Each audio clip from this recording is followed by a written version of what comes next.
नमस्कार प्यारे बच्चों। देखिए, आपकी हिंदी में अभी क्लास चल रही थी। हिंदी की जो क्लास चल रही थी वो आपकी वाक्य की क्लास चल रही थी, है ना। आज हम लोग एक नई क्लास पढ़ेंगे जिसका नाम है संधि, है ना। और संधि की आज हम क्लास करेंगे। संधि में आपको बताएंगे कि संधियां किनके योग से मिलकर बनी होती हैं और संधियां कितने प्रकार की होती हैं, संधि विच्छेद कैसे करते हैं और संधि विच्छेद करने का तरीका क्या है और संधियों को पहचानने का तरीका क्या है ना। तो ये सारी चीजें हम कहाँ पढ़ेंगे, संधि वाली क्लास में पढ़ेंगे।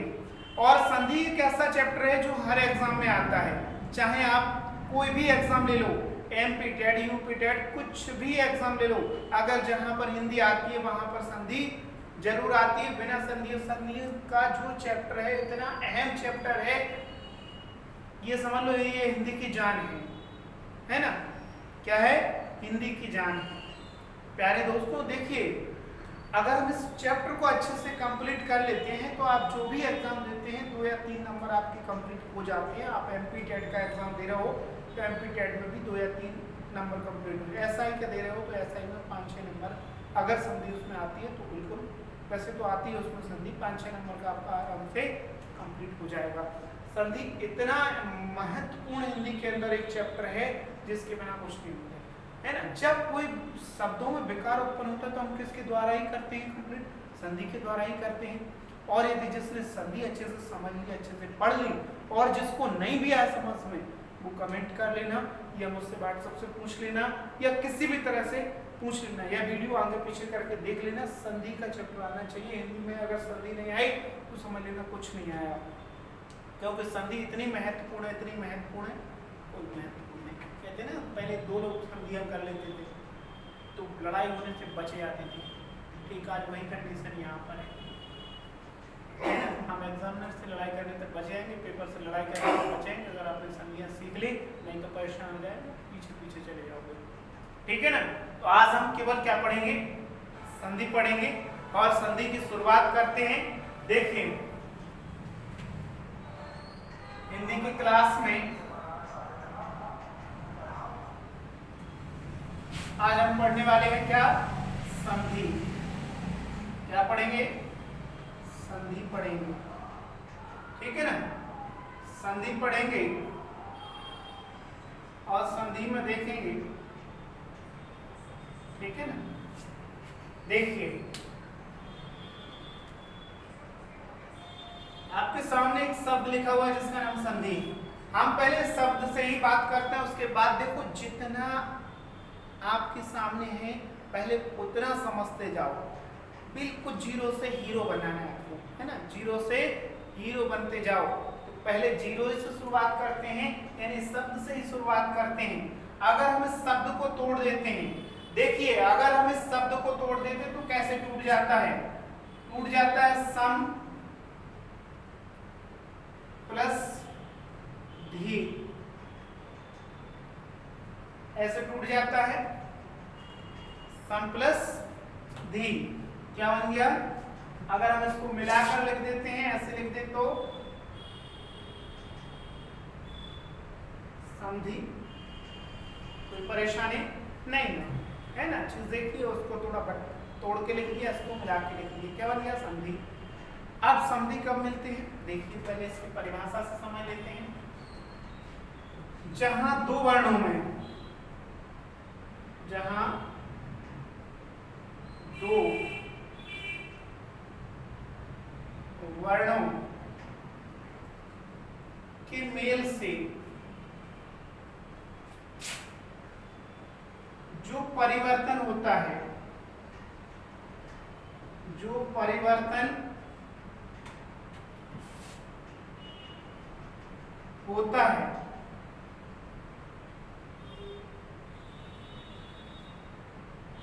उसे संधि कहते हैं। क्या कहते हैं? 2 वर्णों के मेल से जो परिवर्तन उत्पन्न होता है उसे हम क्या कहते हैं? संधि कहते हैं। या परिभाषा ऐसे लिख दी जाए, 2 वर्णों के मिलने से जो विकार उत्पन्न होता है, क्या उत्पन्न होता है? विकार उत्पन्न होता है तो क्या बनती है, संधि बनती है। देखिए जब दो वर्ण मिल जाते हैं, देखिए मैं लिख देता हूँ, दो वर्ण यहाँ पर ये लिखे, एक लिखा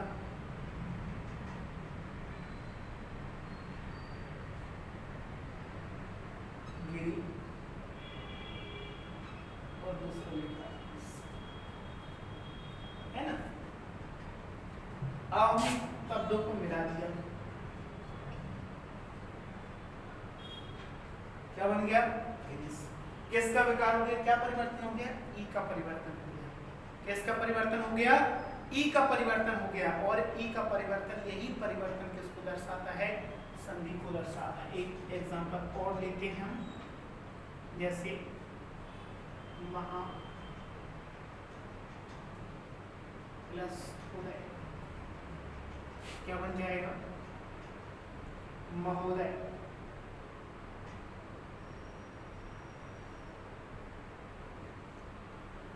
क्या बन गया, महोदय बन गया। ठीक है ना, यहाँ पर किसका परिवर्तन हो गया, ऊ का परिवर्तन हो गया। एक और लिखते हैं, ने प्लस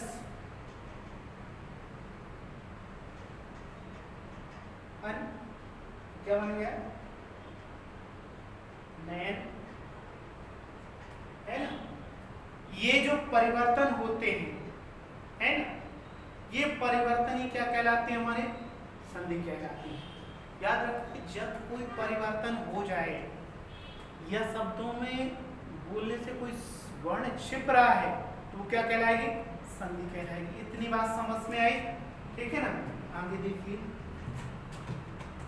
देखिए एक बात और समझ लो, जहां वर्णों में परिवर्तन आए, वर्णों के मिलने से जो परिवर्तन आए वहां संधि, और जहां शब्दों के मिलने से परिवर्तन आए वहां क्या होता है, समास। क्या होता है, समास। कहां, जहां शब्द मिले और जहां पर वर्ण मिले तो संधि, और शब्द मिले तो समास। देखो अब और एक सरल परिभाषा बताते हैं आपको याद करने के लिए। हमने क्या कहा, दो वर्णों के मेल से, किसके मेल से, दो वर्णों के मेल से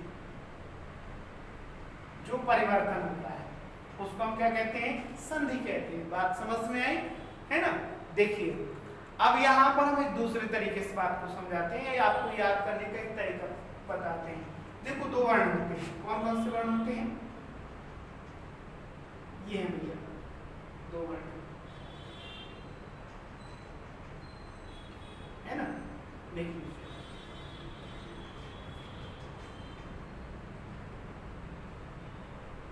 ये दो वर्ण है, ठीक है। जब इन दोनों वर्णों की, ये लड़की और ये लड़का, है ना।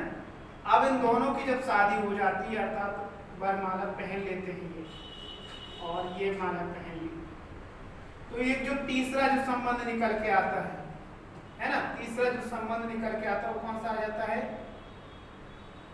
संधि का संबंध आ जाता है। क्या बन जाता है, एक संबंध से बन जाता है, कौन सा, संधि,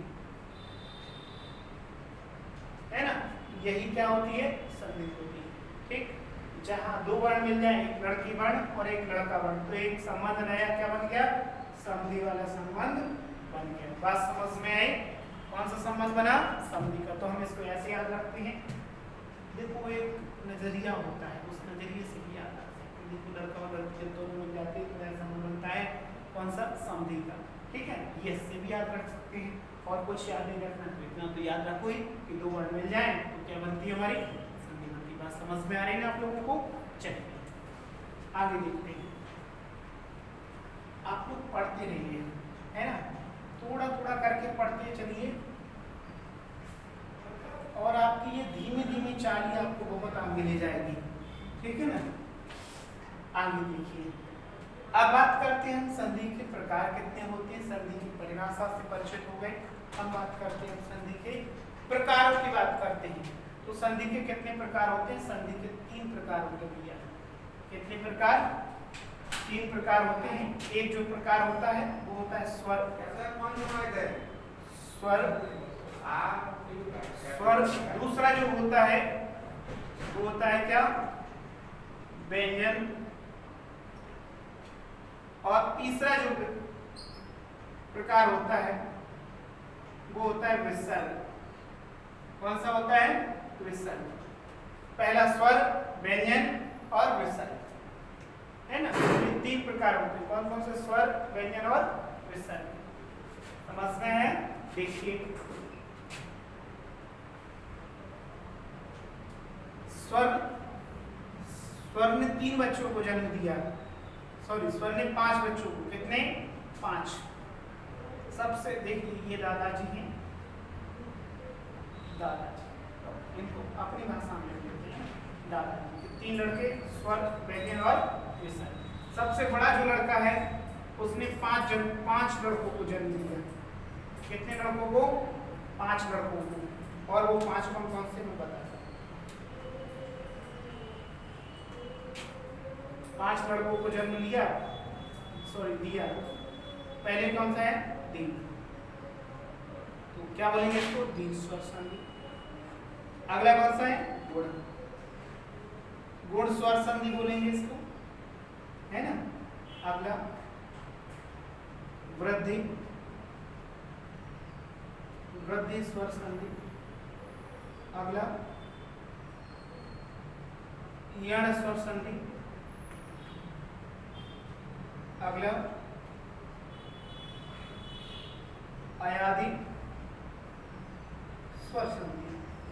देखिए जो पहला लड़का था दादाजी का अर्थात संधि का जो पहला प्रकार था, वो जो प्रकार कितने पार्ट में बांटा गया, 5 में। कौन से, दीर्घ, गुण, वृद्धि, यण, अयादि, ठीक है ना। ये 5 प्रकारों में बांटा गया। ठीक, जब पहले लड़के के इतने सारे बच्चे हो गए तो दूसरा जो लड़का आता है वो क्या आता है, व्यंजन। तो व्यंजन ने कहा कि हम कोई संतान उत्पन्न नहीं करेंगे या किसी संतान को जन्म नहीं देंगे, हम अपने कुछ नियम बनाएंगे। तो व्यंजन ने जो है कितने नियम बनाए, 9 नियम। ये व्यंजन संधि जो है प्रकार नहीं होते इसके, केवल 9 नियमों में ही बात कंप्लीट करती है। और 9 नियम इसके हो जाते हैं तो ये बात अपनी पूरी रख लेती है। अगले जो विसर्ग ने कहा कि भैया भाई साहब ने बच्चे नहीं किए तो हम भी नहीं करेंगे। देखिए तो इन्होंने भी अपने कितने 7 नियमों में बात की। कितने नियमों में, 7 नियम। इसके 9 नियम होते हैं व्यंजन के, और विसर्ग के 7 नियम होते हैं, ठीक है ना। ये इतनी बात समझ में आई आपको। देखिए प्रकार पूछे संधि के 3, स्वर, व्यंजन, विसर्ग। स्वर कितने प्रकार के, 5, दीर्घ, गुण, वृद्धि, यण, अयादि। व्यंजन 9 नियम होते हैं, विसर्ग 7 नियम। देखिए अब बात करते हैं स्वर संधि से, या थोड़ा थोड़ा बता दें, नहीं पहले स्वर से देख लीजिए आप लोग। देखिए स्वर संधि,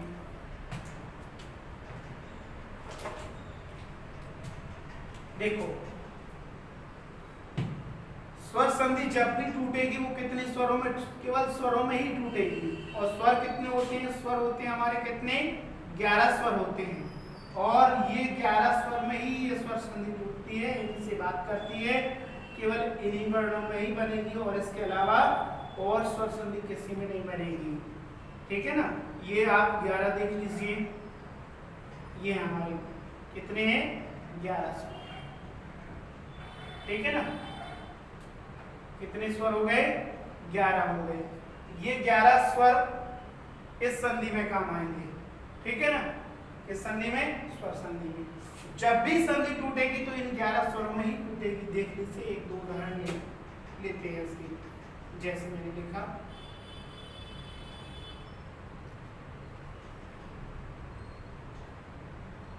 बहुत ही सरल और बहुत ही प्राचीन उदाहरण लिख रहा हूँ, विद्यालय। देखो हमारा जो सीखने का तरीका, सबसे पहले सरल से कठिन की ओर सबसे बेस्ट माना जाता है, कठिन से सरल की ओर नहीं माना जाता है। इसलिए कभी भी अपने माइंड में ये ख्याल मत लाओ कि इतना सरल उदाहरण सर क्यों बता रहे, तो इसलिए बता रहे हैं कि आप पहले सरल से चलो, पहले चलना सीखो, फिर दौड़ना सीखो, फिर उड़ना सीखो, ठीक है ना। आपको हमें क्या करना है, उदाहरण। यकीन मानिए जब आप संधि पूरी पढ़ लेंगे, जब आप संधि पूरी पढ़ लेंगे तो संधि का कोई भी प्रश्न आप गलत नहीं कर सकते, ये मेरी गारंटी है। अगर गलत कर दो तो क्यों गलत है उस पर भी आप क्वेश्चन मार्क लगा सकते हैं।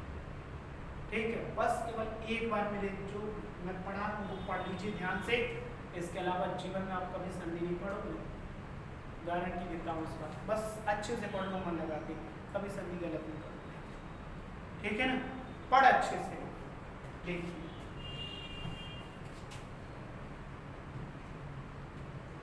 तो ये स्वर संधि किसमें टूटेगी? 11 स्वर में ही।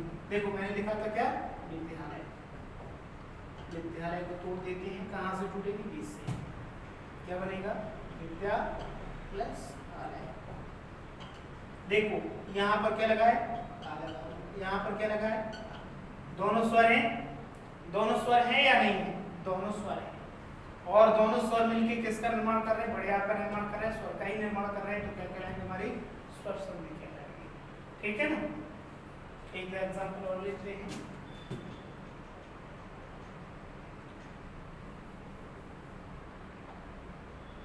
जैसे लिखा बी, क्या बनेगा? बी प्लस ओ, है ना। अब देखिए यहाँ पर क्या है? ई, और यहाँ पर क्या है? ओ। दोनों मिलके किसका निर्माण करेंगे? या। लेकिन याद रखिए दोनों में क्या आ रहा है? स्वर आ रहा है। ये कौन सी संधि हो जाएगी? स्वर संधि। बात समझ में आई? परिभाषा सुनिए।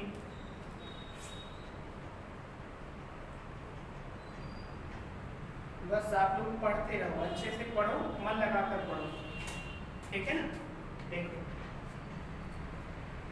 जब दो समान स्वर या असमान स्वर आपस में मिलते हैं, जब दो समान स्वर या असमान स्वर आपस में मिलते हैं तो मिलने से जो परिवर्तन होता है उसको हम क्या कहते हैं? स्वर संधि कहते हैं। याद रखिए जब दो स्वर मिल जाएं, क्या मिल जाए? दो स्वर मिल जाएं। कितने स्वर मिले? दो स्वर मिले। जब दो स्वर मिल गए तो क्या बन जाएगी? स्वर संधि। अच्छे से बार बार क्यों बोल रहा हूं मैं?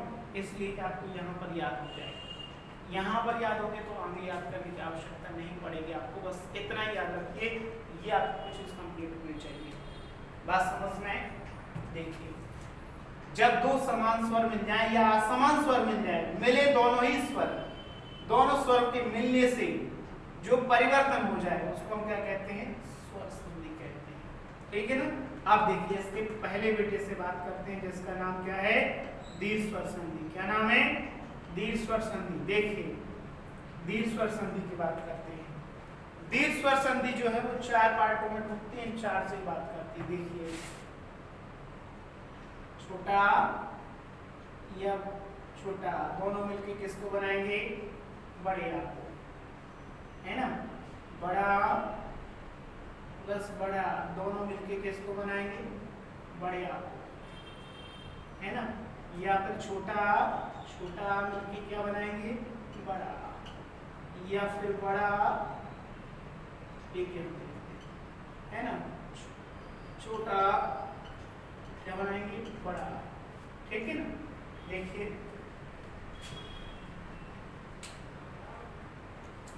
ऐसे ई का होता है, किसका? छोटी ई प्लस छोटी ई दोनों मिलकर किसका निर्माण करेंगे? बड़ी का। और यहाँ पर बड़ी ई प्लस बड़ी ई किसका निर्माण करेंगे? बड़ी का, है ना। छोटी ई प्लस बड़ी ई किसका निर्माण करेंगे? बड़ी ई का। और यहाँ पर बड़ी ई प्लस छोटी ई किसका निर्माण करेंगे? बड़ी ई का। ठीक है ना। आगे देखिए ऐसे एक और आता है, इसमें क्या? ऊ आता है। क्या आता है? ऊ आता है। ऊ प्लस ऊ मिलके किसका निर्माण करेंगे? बड़ा ऊ का, है ना। बड़ा ऊ प्लस बड़ा ऊ मिलके किसको बनाएंगे? बड़ा ऊ को, है ना। छोटा ऊ प्लस बड़ा ऊ मिलके किसको बनाएंगे? बड़ा ऊ को, है ना। और बड़ा ऊ प्लस छोटा ऊ मिलके किसको बनाएंगे? बड़ा ऊ। इतना आप याद रखिए तो आप आराम से संधि को तोड़ सकते हो। क्या कर सकते हो? तोड़ सकते हो, मरोड़ सकते हो, कुछ भी कर सकते हो, कैसे भी। अगर इतना भी याद नहीं रहे, कुछ भी याद, ये सारा मटेरियल याद ना रहे आपको, ठीक है ना, तो भी परेशान नहीं हो, तो भी परेशान नहीं हो। मेरे पास ब्रह्मास्त्र भी है। क्या है? ब्रह्मास्त्र है। इसको चलाने से सारी परेशानी दूर हो जाएगी। जितनी भी आपको संधि में परेशानी आ रही ना, वो भी दूर हो जाएगी। इतने झंझट से आप फ्री होना चाहते हैं तो ब्रह्मास्त्र का यूज कीजिए। देखिए मैं करता हूं। जब भी आपको बीच में क्या दिखाई दे, जब भी आपको बीच में क्या दिखाई दे, बड़ा दिखाई दे, ब्रह्मास्त्र बता रहा हूं, बड़ा दिखाई दे या बड़ी ई की मात्रा दिखाई दे, बड़ा आ का बड़ा डंडा दिखाई दे या बड़ी ई की मात्रा दिखाई दे या बीच में बड़ा ऊ दिखाई दे, ठीक है ना, ऐसे समझ में नहीं आ रहा होगा, देखो ऐसे आ जाएगा। शिवालय है ना,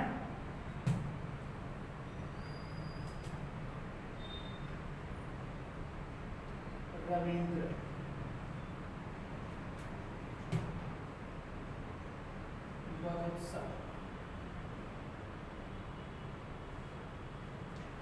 ठीक है ना। अब दिखाई दे रहा है ना, बीच में क्या दिखाई दे रहा है, इसमें बड़ा दिखाई दे रहा है, इसमें बड़ी ई, और इसमें क्या दिखाई दे रहा है, बड़ा ऊ। इतना समझ सकते हो ना।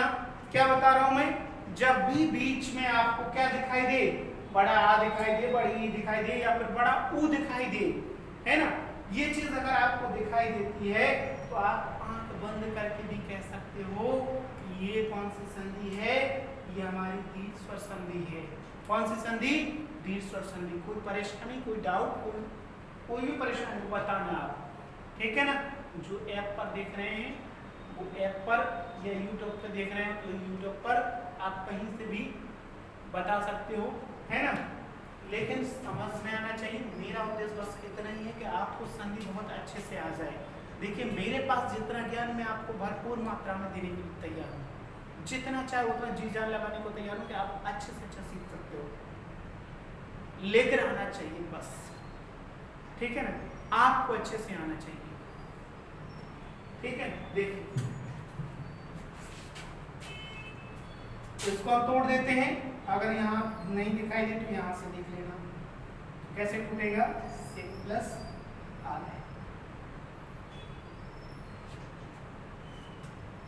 है ना, सेवन प्लस आ रहे, तोड़ दिया ना, कहां से तोड़ा, देखिए ब्रह्मास्त्र का प्रयोग कैसे करना है वो सुन लीजिए। जब भी शब्द में आपको बीच में क्या दिखाई दे, बड़ा बड़ी बड़ा, इतना तो समझ सकते हो, पहचान लिया। अब तोड़ना कैसे, परेशानियां आती, तोड़ना कैसे, तो तोड़ने के लिए मैं तरीका बताता हूँ। देखिए ये शब्द लिखा हुआ है, हम कहां से तोड़ेंगे, बीच से, तो बधु इधर आ जाएगा और उत्सव इधर आ जाएगा, ठीक है। लेकिन याद रखिए हम दोनों को शब्द सही करने के लिए छोटा ऊ भी दे सकते हैं, बड़ा ऊ भी दे सकते हैं। देखो छोटा ऊ भी दे सकते हैं, बड़ा ऊ भी दे सकते हैं, या बड़ा ऊ भी दे सकते हैं, लेकिन हमारा शब्द सही होना चाहिए। इन चार में से हम कुछ भी दे सकते हैं, बस शब्द का उच्चारण सही होना चाहिए, शब्द सही, शब्द का अर्थ सही होना चाहिए, तो हम तोड़ सकते हैं। अब परेशानी होगी क्या? नहीं होगी। पहचानने के लिए हमें ये तीन चीजें देखना है और तोड़ने के लिए शब्द का अर्थ देखना है, बीच से तोड़ना है। कहां से तोड़ना है? बीच से तोड़ना है, ठीक है ना। ऐप पर आपको संधि की क्वेश्चन मिल जाएंगे, प्रैक्टिस सेट या चैप्टर बाय टेस्ट में मिल जाएंगे आपको। कहां पर? ऐप पर आपको मिल जाएंगे, ठीक है ना। चलिए आगे देखिए, इतनी बात समझ में आई आपकी? यही नियम लेकर आप प्रैक्टिस करो, ठीक है ना। चलिए अगली संधि लेते हैं।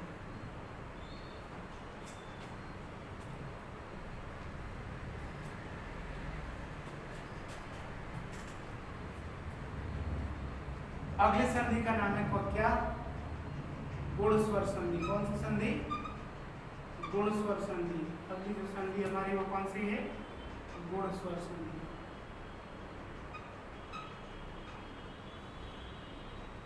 देखिए गुण स्वर संधि, इसकी सबसे बड़ी पहचान पहले सुन लीजिए। क्या सुन लीजिए? पहचान। अगर आपको पहचान आती है तो इतना तो पहचान ही सकते हो कि ये कौन सी संधि है। सबसे बड़ी इसकी पहचान होती है, इसमें ऊपर एक मात्रा दिखाई देगी। कितनी मात्रा दिखाई देगी? एक मात्रा दिखाई देगी, या एक होगी या ओपी होगी, लेकिन एक मात्रा दिखाना जरूरी है। बात समझ में आ रही ना? है ना? एक मात्रा आपको जहां पर दिखाई दे वो कौन सी संधि होगी? कौन सी संधि होगी? गुण स्वर संधि होगी। बात समझ में आए? अब हम इस गुण स्वर संधि को, देखो टाइम हो गया है, अगली कल की जो क्लास होगी वो हमारी कहाँ से शुरू होगी? गुण स्वर संधि से होगी। कहाँ से? गुण स्वर संधि से हम लोग पढ़ेंगे और इसके बाद आगे आगे धीरे धीरे हम लोग कवर करेंगे पूरा। और जिन लोगों को जो परेशानी हो वो आप अपनी परेशानी बता सकते हैं, पढ़ाई से रिलेटेड जो भी परेशानी हो बता सकते हो, ठीक है ना? तब तक के लिए क्या, हम लोग फिर मिलेंगे, ठीक है? तब तक के लिए नमस्ते, ठीक है? फिर मिलते हैं अगली आपकी क्लास गुण स्वर संधि को लेकर, ठीक है ना? किसको? गुण स्वर संधि को लेकर, ठीक है ना?